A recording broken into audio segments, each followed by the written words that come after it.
நியூசிலாந்துக்கு எதிராக நடந்த 4வது T20 போட்டியில இந்திய அணி தோல்வி அடைஞ்சிருக்கிறாங்க. அதுவும் 50 ரன்கள் வித்தியாசத்துல தோல்வி அடைஞ்சிருக்கிறாங்க. இந்த தோல்விக்கு முழுமையான காரணத்தை யார் ஏற்கணும்னா கண்டிப்பா சூரியகுமார் யாதவ் தான் ஏற்கணும். ஏன்னா இவர் கொஞ்சமா யோசிச்சு பேட்டிங் ஆர்டர்ல ஸ்ரேயஸ் ஐயரை உள்ள எடுத்துட்டு வந்திருக்கலாம். இஷான் கிஷன் காயம் காரணமா வெளியே உட்கார வச்சுட்டு அவருக்கான மாத்து பேட்ஸ்மேனை தான் உள்ள எடுத்துட்டு வந்திருக்கணும். ஆனா இவர் மாற்றா இந்த பக்கமா ஹர்ஷித் சிங்கை எடுத்துட்டு வந்திருக்கிறாரு. பவுலரை ஸ்ட்ராங் பண்ணி அவரால் கட்டுப்படுத்த முடிஞ்சதானா கொஞ்சம் கூட கட்டுப்படுத்த முடியல. 215 ரன்னை கொடுத்திருக்காங்க. அதுவும் இல்லாம T20 வேர்ல்டு கப் வருது. ஆல்ரெடி 3-0 சொல்லிட்டு சீரீஸை இந்திய அணி ஜெயிச்சு வச்சிருக்காங்க. இந்த மாதிரியான சிச்சுவேஷன்ல டாஸ் வின் பண்ண உடனே என்ன பண்ணிருக்கணும்? முதல்ல பேட்டிங் ஆடி இருக்கணும். செகண்ட் ஹாஃப்ல போலிங் வீசி இருக்கணும். பனிப்பொழிவுல நம்ம ஆட்கள் எப்படி டெலிவரி பண்றாங்க, அந்த நேரத்துல எப்படி எல்லாம் சிச்சுவேஷனை ஹேண்டில் பண்றாங்கன்னு எல்லாத்தையுமே தெரிஞ்சுக்கின்னு அதுக்கப்புறமா வேர்ல்டு கப் ஸ்குவாடுக்குள்ள இறங்கி இருக்கணும். இதே மாதிரியான சிச்சுவேஷன் செமிஃபைனலையோ இல்ல லீக் போட்டிகளையோ இல்ல நாக் அவுட் போட்டிகளையோ வந்துச்சுன்னா அந்த நேரத்துல எப்படி ஹேண்டில் பண்ணுவாங்க? அதை ஹேண்டில் பண்றதுக்கு இது ஒரு பிராக்டிஸா இருக்கும்னு நினைச்சு போலர்களுக்கு அந்த தாக்கத்தை கொடுத்துருக்கலாம். ஆனா அந்த இடத்துல அதுவும் பண்ணல, பிராக்டிஸும் பண்ணல, நினைச்ச மாதிரி பேட்டிங் ஆர்டரையும் இறக்கல. ஸ்ரேயஸ் ஐயர் இல்லாம இந்த இடத்துல வேற யாரையும் எடுத்துட்டு வந்து ஹர்ஷித் சிங்கை எடுத்துட்டு வந்து மொத்த மேட்சையுமே கொலாப்ஸ் ஆக்கிட்டாரு. இப்போ ஒரு பேட்ஸ்மேன் இடையில இருந்திருந்தா 50 ரன்கள் வித்தியாசம்ன்றது கண்டிப்பா ஒரு பேட்ஸ்மேன் அந்த இடத்துல ஹேண்டில் பண்ணிருப்பாங்க. அதே இஷான் கிஷன் இருந்தா கொஞ்சம் நகர்த்திட்டு போயிருப்பாரு. ஸ்ரேயஸ் ஐயராக இருந்தாலும் அந்த இடத்துல காட்டத்தை நகர்த்திட்டு போயிருப்பாரு. அப்படி நகர்த்திட்டு போகும்போது இந்த மேட்ச் ஈஸியா வின் பண்ணிருக்கலாம். இது தோத்ததை நினைச்சு கவலை இல்ல.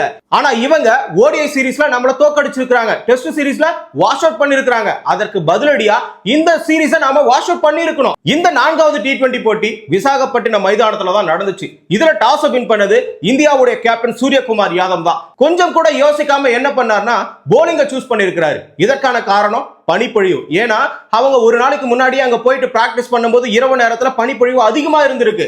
அதை அடிப்படையா வச்சுதான் இவர் எடுத்த எடுப்புலயே போலிங் எடுத்துட்டாரு. ஆனா இந்த இடத்துல அடுத்ததா பேசிய மிச்சல் சாண்டனர் என்ன சொல்லியிருக்கிறார்னா, எங்களுக்கு பேட்டிங் கிடைச்சதும் ஒரு அற்புதமான வாய்ப்பு தான். வேர்ல்டு கப்ல இது ஒரு பிராக்டிஸா இருக்கும். அதுவும் இல்லாம இந்திய அணிக்கு எதிராக நாங்க அதிகமான இலக்கை செட் பண்ணி அவங்களை அழுத்தத்துக்கு உண்டாக்குவோம்னு சொல்லிட்டு இந்த இடத்துல நிறைய பேட்ஸ்மேன்கள் உள்ளவே வரல. ஃபின் ஆலன் நியூசிலாந்துல இருந்து கிளம்பியே வரல. அப்படி இருக்கும் பொழுது இவங்களுடைய ஃபார்மட்ல இப்ப விளையாடி இருக்காங்கல்ல இந்த T20 சீரீஸ்ல, இதுல முழுசா அவங்களுடைய ஆட்கள் விளையாடி இருக்காங்களா? T20 வேர்ல்டு கப்புக்கு போற ஸ்குவாட்ல போற ஒரு பிளேயர்கள் விளையாடி இருக்காங்களா? கண்டிப்பா கிடையவே கிடையாது. நீஷம் விளையாடல, ஃபெர்கியூசன் விளையாடல, பிரேஸ்வெல் விளையாடல, ஃபின் ஹாலன் வரவே இல்லை. முழு பலத்தோட நியூசிலாந்து அணி இந்திய அணியை எதிர்கொண்டாங்களா? கண்டிப்பா கிடையவே கிடையாது. அவங்களுடைய முழு ஆல்ரவுண்டர்கள் நிறைய பேர் உள்ள மறைஞ்சிருக்கிறாங்க. ஃபின் ஹாலன்ற ஒரு ஓபனர் வெயிட் பண்ணிக்கிட்டு இருக்காரு. இவங்கெல்லாம் உள்ள இருந்து அவங்களை தோக்கடிச்சிருந்தா கண்டிப்பா நமக்கு கொஞ்சம் பெருமையா இருந்திருக்கும். ஆனா இந்த நேரத்துல அவங்களுக்கு ஒரு வாய்ப்பு கொடுத்தது, அவங்களுக்கு ஒரு தன்னம்பிக்கை எழுந்திருக்கும். சரி, 3 T20 போட்டியில நம்ம ஜெயிக்கல, எப்படியோ தன்னம்பிக்கையோட போராடுவோம்னு சொல்லிட்டு நியூசிலாந்து ஓபனர்கள் கான்வேவும் இன்னொரு பக்கம் செய்ஃபர்ட், இந்த 2 பேரும் கடந்த 3 T20 போட்டியிலுமே அதிரடியா ஆடவே இல்லை, ஒரு பார்ட்னர்ஷிப்பை அமைக்கவே இல்லை. ஏன் இந்த 3 T20 போட்டியிலுமே யாருமே 50 அடிக்கல. இப்படி இருக்கக்கூடிய ஒரு சிச்சுவேஷன்ல 4வது T20 போட்டியில கான்வே அஷத் ராணாவை அசால்ட்டா ஹேண்டில் பண்ணாரு. ஆனா இதுக்கு முன்னாடி அஷத் ராணா 5 முறை அவர் அவுட் பண்ணிருக்காரு. அந்த திட்டத்தோட உள்ள வந்திருப்பாங்க. ஒரு முறையாச்சும் அவரை டேக்கிள் பண்ற மாதிரி ஒரு திட்டத்தை கான்வே போட்டுட்டு வந்திருப்பார்ல, அந்த அடிப்படையில தான் அவரை டேக்கிள் பண்ணி அதிரடியா ஆட ஆரம்பிச்சாரு. இன்னொரு பக்கம் செய்ஃபர்ட் யார் வீசினாலும் பரவாயில்லை, நாலாபுரமா நான் அடிப்பேன்னு சொல்லிட்டு தாறுமாறா அடிச்சுக்கிட்டு இருந்தாரு. 6 ஓவர் கம்ப்ளீட் பண்ணும் பொழுது, அதாவது பவர் பிளேக்குள்ளார 71க்கு 0 விக்கெட் சொல்லிட்டு 3 T20 போட்டியில பண்ணாதத இந்த T20 போட்டியில பண்ணிருக்காங்க. ஒரு விக்கெட் கூட இழக்கல. அதே மாதிரி 8வது ஓவரினுடைய முதல் பந்துக்குள்ளார 50 பந்துக்குள்ளார 100 ரன் அடிச்சிருக்காங்க. இவங்களுடைய பார்ட்னர்ஷிப்பா, இந்த பார்ட்னர்ஷிப்பை உடைச்சே ஆகணும். இன்னொரு பக்கம் செய்ஃபர்ட் 25 பாலுக்கு 50 ரன் அடிச்சிருக்காரு. என்னடா இது அடிச்சு துவம்சம் பண்றாங்க, கண்டிப்பா 230 போகும் தான் நினைச்சோம். ஆனா இந்த இடத்துல ஒரு பிரேக் த்ரூ பண்ணியே ஆகணும்ன்ற ஒரு எண்ணத்துல 23 பாலுக்கு 44 அடிச்சு வச்சிருந்த கான்வேவை காலி பண்ணாரு குல்தீப் யாதவ் 8வது ஓவர்ல. அடுத்த ஓவர்ல பும்ரா ரச்சின் ரவீந்திராவை 2 ரன்ல காலி பண்ணாரு. இப்ப என்ன, ஓவரா செட்டில்ட் ஆகி இருக்கக்கூடிய ஒரே பேட்ஸ்மேன் செய்ஃபர்ட் மட்டும்தான். கிட்டத்தட்ட 63 ரன் அடிச்சிருக்காரு. 3 6 7 4 172 ஸ்ட்ரைக் ரேட்ல விளையாடி இருக்காரு. அப்பேற்பட்ட பேட்ஸ்மேனை நம்ம அவுட் ஆக்கினா மட்டும்தான் ஆட்டமே நம்ம கைக்குள்ள வரும். அதை புரிஞ்சுக்கிட்ட ஹர்ஷித் சிங் 13வது ஓவர்ல அவரை காலி பண்ணாரு. எல்லா T20 போட்டியிலுமே மிடில் ஆர்டர் பேட்ஸ்மேன்கள், அதாவது பிலிப்ஸ், மிச்சல், சாப்மன், இவங்க மட்டும் தான் அதிரடியா ஆடி ரன்னை சேர்ப்பாங்க. ஓபனர்கள் வழக்கம் போல அவுட் ஆகிடுவாங்க.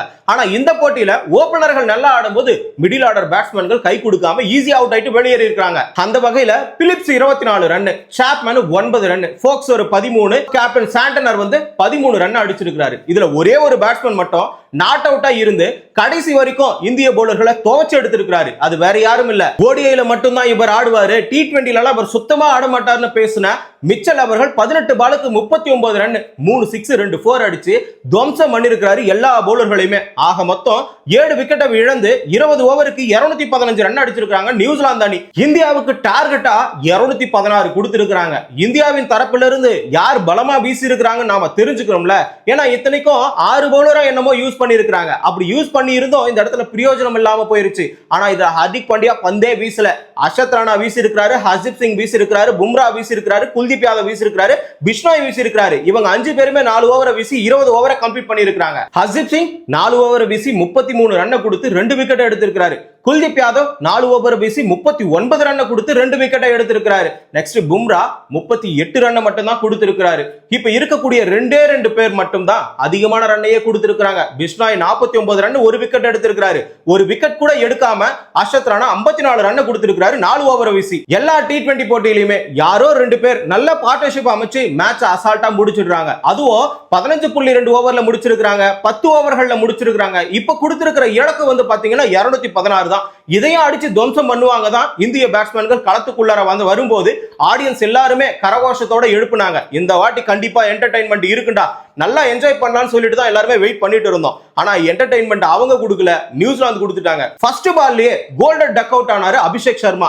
இது வரைக்கும் 3 பேட்ஸ்மேன்கள் அந்த மாதிரி ஆகி இருக்காங்க இந்தியாவின் தரப்பிலிருந்து. எதிரணி ஃபர்ஸ்ட் ஒரு பால வீசுறாங்கன்னா அந்த பால்ல விக்கெட் ஆனதா கோல்டன் டக் அவுட்னு சொல்லுவாங்க. அப்படி இருக்கும் பொழுது அந்த இடத்துல KL ராகுல் ஃபர்ஸ்ட்ல இருக்கிறாரு. ஜிம்பாப்வேக்கு எதிரா அவர் தான் முதல் பால்லே அவுட் ஆனாரு. ரோஹித் சர்மா வெஸ்ட் இண்டீஸுக்கு எதிராக அவுட் ஆயிருக்காரு. 3வது T20 போட்டியில சஞ்சு சாம்சனும் ஃபர்ஸ்ட் பால் அவுட் ஆனாரு. தற்பொழுது அபிஷேக் சர்மாவும் கோல்டன் டக் ஆகி இருக்கிறாரு. மேட் ஹென்றி தொடர்ச்சியா 2 முறை அவர் விக்கெட் எடுத்திருக்கிறாரு. அடுத்ததா வந்த கேப்டன் சூரியகுமார் யாதவ் டஃபி வீசின 2வது ஓவர்ல காலி.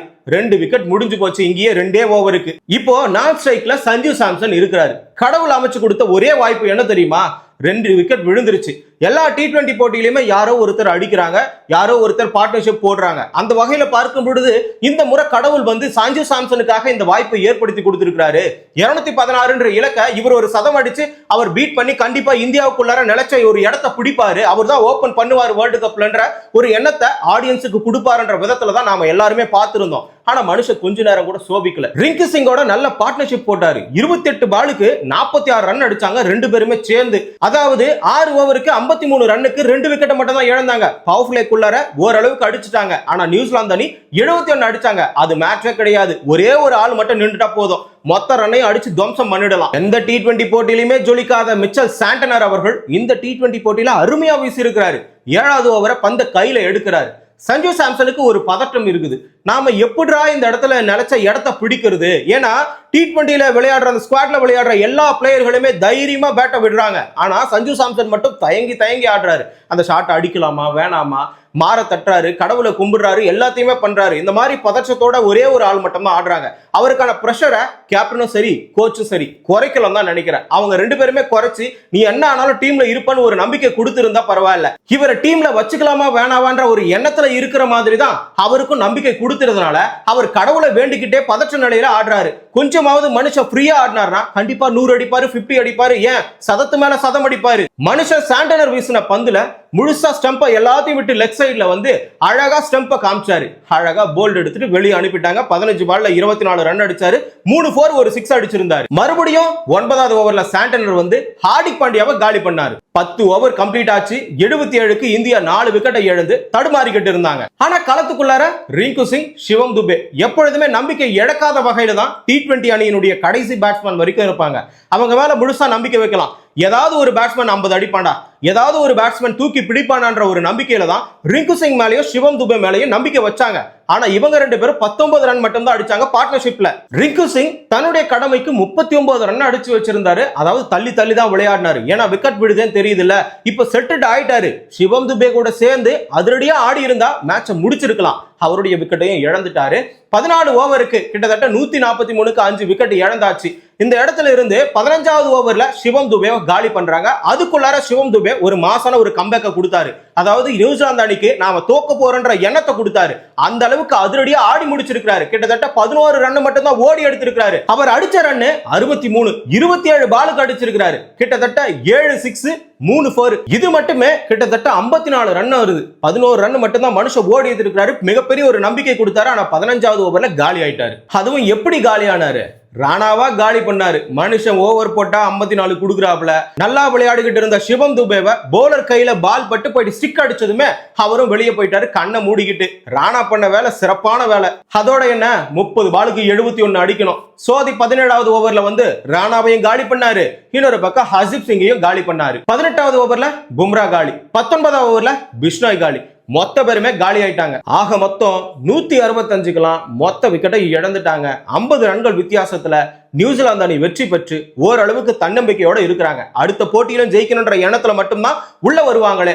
அப்படி நியூசிலாந்து தரப்புல இருந்து இந்த வாட்டி யார் சிறப்பா வீசி இருக்கிறாங்கன்னா ஃபோக்ஸ் ரன்னே கொடுக்கலங்க. அவரு தான் இந்த வாட்டி வாரி வழங்குவாருன்னு நினைச்சோம். அந்த ஃபோக்ஸ் 3 ஓவர் வீசி 29 ரன்னை கொடுத்து 1 விக்கெட்டை எடுத்திருக்கிறாரு. இன்னொரு பக்கம் சாண்டனர் 4 ஓவர் வீசி 26 ரன்னை விட்டு கொடுத்து 3 விக்கெட்டை எடுத்திருக்கிறாரு. சோதி 46 ரன்னை விட்டு கொடுத்திருக்கிறாரு 4 ஓவர் வீசி. டஃபி 3.4 ஓவர்களை வீசி 33 ரன்னை விட்டு கொடுத்து 2 விக்கெட் எடுத்திருக்கிறாரு. இதே நம்பிக்கையோட 5வது T20 போட்டியில நியூசிலாந்து அணி இந்தியாவை வீழ்த்துமா வீழ்த்தாதான்னு சொல்லிட்டு நீங்க கமெண்ட்ல சொல்லுங்க. கிரிக்கெட் நிகழ்வுகளை தொடர்ந்து தெரிஞ்சுக்கணுமா? தமிழரசன் பார்வையாளர் சேனலை சப்ஸ்கிரைப் பண்ணிக்கோங்க.